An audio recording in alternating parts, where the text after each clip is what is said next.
Alright guys, what's going on? Madden's Epic back with another video, and today I am playing as the Seattle Seahawks, and the Seahawks seem to be everyone's favorite team right now. They're so good defensively, offensively. Marshall Lynch's a beast. They got a good receiving core. Russell Wilson's so good. So they really seems to be everyone's favorite team right now, and it probably will be for the rest of the year since, I don't think any more roster epics are going to be happening anytime soon. And look at that user pick. I want y'all to count how many times he tested the users this game. He tested the teacher a lot, and as you see, he failed the test many times. But I'm not going to be talking about the gameplay too much. It actually was a really good game, but I want to talk more about the NFL, because the NFL is one of my favorite sports. That and the NBA, but NFL, it's real sad that the season's over with, but one of my favorite projects coming up, that's the draft. But before the draft, we got to talk about the free agents. And that's what I'm going to be talking about today is the NFL free agents. Well, at least on the offensive side of the ball. Defensive side of the ball, that may be another video. I try to put like every play in this game. Like this is like almost basically a full game narrowed down. As you see, it's like 15 minutes or something like that. So I really wanted to talk a lot about free agents. And I decided to talk about the offensive side of the ball of free agents because, to be honest, that's like what everyone cares about. I know there's some guys out there that defense is really what it is, but today I'm just going to be talking about the offensive side of the ball, and maybe another video I'll talk about the defensive free agents. But yeah, so let's get started and talk about the NFL free agents, notable free agents, not scumbags or scrubbags, whatever. Talk about notable free agents coming up in this year's draft. And at quarterback, there's only one really notable free agent, unrestricted. That's Joe Flacco. Joe Flacco, he's going to be a Raven. I mean, whether we like it or not. He probably is going to get that contract he's been begging for. The top notch. Because, I mean, if the Ravens get rid of Joe Flacco, they're pretty much screwed for, this season and seasons to come. And to be honest, he played like a beast. Ever since they fired the offensive coordinator, he had like 15 touchdowns to 1 interception. I think they fired like Cam Cameron, I think was his name. After they fired him, he just went off on everyone. In playoffs, 11 touchdowns, no interceptions. I mean, playoff record. I mean, everything, it shows for itself. But the only problem I have is, I mean, look at the defense he has. You put Matt Ryan in that defense, I'm sure Matt Ryan will get that kind of stats. If you put, I'm sure Peyton Manning had that defense. He would have won the Super Bowl too. I mean, the defense was so good, inspired by Ray Lewis. So that's one of the reasons why Joe Flacco has been very successful. I mean, I honestly believe Matt Ryan is better than Joe Flacco, but since Matt Ryan's defense is not too good, then that ultimately results in him losing playoff games. Because everyone's like, it's all up to the quarterback to win playoff games. Well, everyone downed Peyton Manning for losing against the Ravens, but it wasn't Peyton Manning's fault. They put up 35 points. They gave up the defense side gave up a Hail Mary, and then at the end of the with 30 seconds left. So I mean, it's not all on the quarterback. You have to put some on the defense, but everyone decides to put on the quarterback, and that's why quarterbacks get paid higher, or considered legends, or it's their Super Bowl when really it's a team thing. And if Peyton Manning's defense would have held together, I think they would have been in the Super Bowl. But they gave up that last second Hail Mary, and that's why everyone blamed the loss on Peyton Manning. It wasn't really his fault. But I'm getting off topic here. That's why I think Joe Flacco, I think he is going to get a top-notch contract, get him back with the Ravens, and there go from there. Alright, so that's pretty much the only one notable quarterback. Now for the running backs. There are actually 2 notable running backs, at least I saw. One of them being Reggie Bush. That's very interesting, Reggie Bush. He could go back to the Dolphins, but I don't know.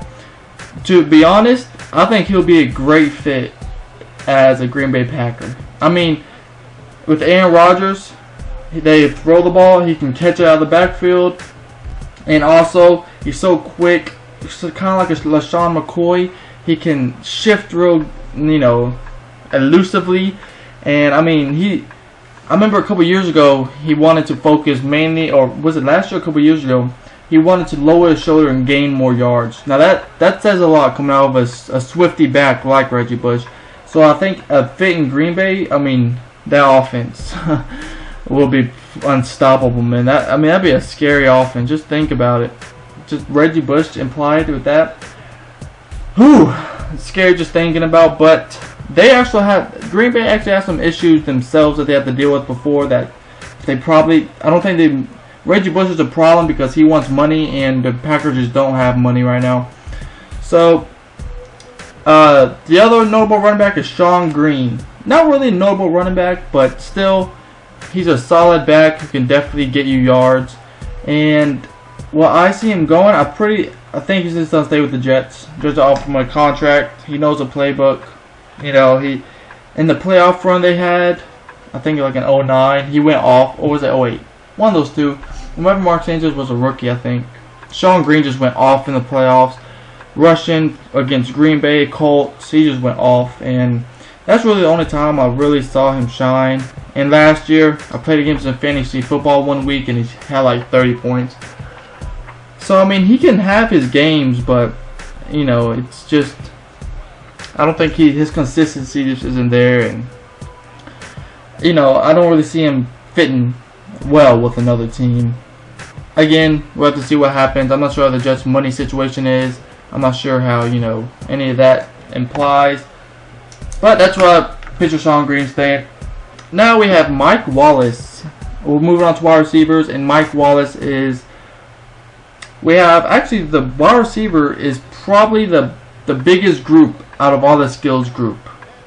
They have the most notable players at going into free agents. And that's kind of what I like to see. You know, I like to see big names going to free agents, see what they do. Kind of like a LeBron situation, but I wish LeBron would have stayed in Cleveland, but that's NBA. Alright, Mike Wallace, I don't think he was very happy in Pittsburgh last year. He didn't get the contract he wanted. I think they like put a franchise tag on him or something for a year. But now that he's a free agent, the places he could go, I mean, this is numerous of places that he could go, but just picture this. Mike Wallace as a Houston Texan. Now the Texans need another receiver to complement Andre Johnson. And if you have a speedy guy like Mike Wallace, I mean, you have to respect his speed. If you don't, he's going to burn you all game. And the Texans need to make a wide receiver move. I mean, Andre Johnson isn't getting any younger, even though he's still putting up big numbers. Matt Schaub, I don't even know what to say about him. He has a tool to be a great quarterback. He showed he was a great quarterback.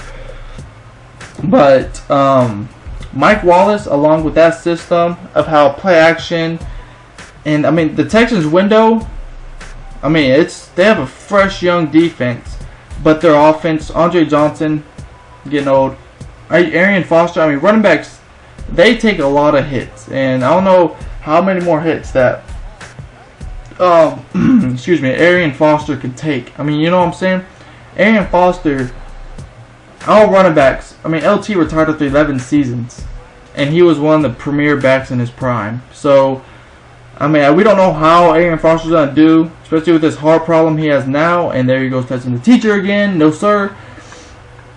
And so, I don't know how, you know, the Texans' offense, to me, it's closed. His window is open, but it's closing very slowly, and they need another playmaker. And I think Mike Wallace, he'll fit that perfectly. Stretch the defense, and if you stretch that a defense, Arian Foster will tear you up. I mean, no question about it. Along with Andre Johnson, who's a sure hand guy, Mike Wallace, I mean, that'd be a scary, scary offense. And they were predicted to go to the Super Bowl, but they obviously didn't. So next, if they do end up getting Mike Wallace, I mean, look out for this Texans team, man. They have really grown before our eyes the past 2 or 3 years. So that's one notable wide receiver. The other is Greg Jennings. Greg Jennings is not going to be a Packer, I'm told. Or I'm listening to other analysts say that he's not going to be a Green Bay Packer.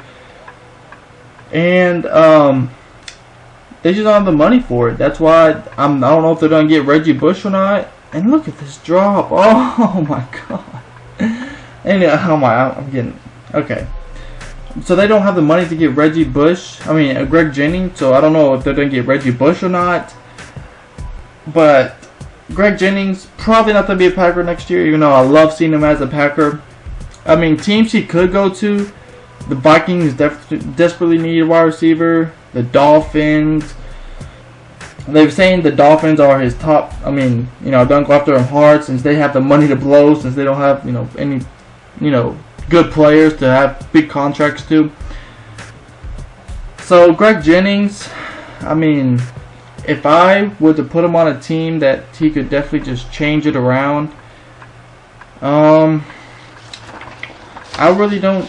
I can't think of any teams on the spot. Oh man.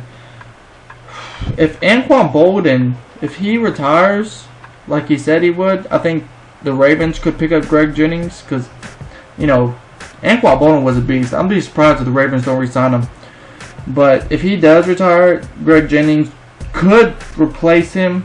But, I'm thinking of big teams. I'm not thinking of money situation or nothing like that. I'm thinking where teams that he'll fit good in. So I'm running out a little bit of time here, so I'm going to name off the rest of the wide receivers. And at number 3 wide receiver, we have Dwayne Bowe. Now, I don't know anything about Dwayne Bowe. Don't know his contract situation. Don't know if he wants to be a Chief. But I kind of hope the Eagles get him. The Eagles have been needing a big wide receiver. A sure-handed big wide receiver. And that's what Dwayne Bowe can give the Eagles. I mean, they have Deshaun Jackson, small. Jeremy Maclin, medium size for being a wide receiver. They have Brent Selleck, the only sure-hand guy, and he's a tight end. I mean, he doesn't even go out on routes half the time. So I think Dwayne Bowe fitting in the Eagles, I mean, that would be perfect. Especially with Jim Kelly's offense where we need sure-handed guys. So I think Dwayne Bowe will be the best fit in Philadelphia, but, the Chiefs probably resign him. I don't know. I'm saying what I think that these wide receivers could go. Wes Welker, I'll be surprised if the Patriots resign him. To be honest, look at these two guys, Wes Welker and Danny Amendola. Two very, very similar guys. All right, Danny Amendola, he's a younger Wes Welker, and he's just about the same as Wes Welker. The only problem with him is that he has injuries too much. But if he stays healthy, I think he can put up numbers like Wes Welker put up in the Patriots offense. With that being said, I think the Patriots are going to go after Danny Amendola. And if they don't get him, then they'll have to sign Wes Welker again. But if Wes Welker doesn't resign with the Patriots and he goes someplace else, let's see, I'm thinking of the team on top of my head. Obviously, the Vikings could need them. Vikings need wide receivers more than anyone. But also, the Chicago Bears, they need another wide receiver. They probably don't need a slot. But I think if you continue to develop Alshon Jeffrey and Brandon Marshall, if they work together and have good chemistry, I think Wes Welker would be a perfect slot receiver for Jay Cutler. But all depends on Alshon Jeffrey. I think he could be a stud. But, I don't know if he wants to put in the work or not. So, anyway, guys, those are pretty much the top free agents on the skilled side of the ball. I mean, offensive side of the ball. I didn't say offensive lineman just because, to be honest, that's kind of boring. But I'm definitely, offensive lineman is very important, obviously. But that's pretty much the end of the video, guys. This was actually pretty fun. I love talking about the NFL, especially with you guys. Just saying my thoughts on where players may go. So anyways, hope you enjoyed. If you did, please leave a like, and I'll be talking to you guys later.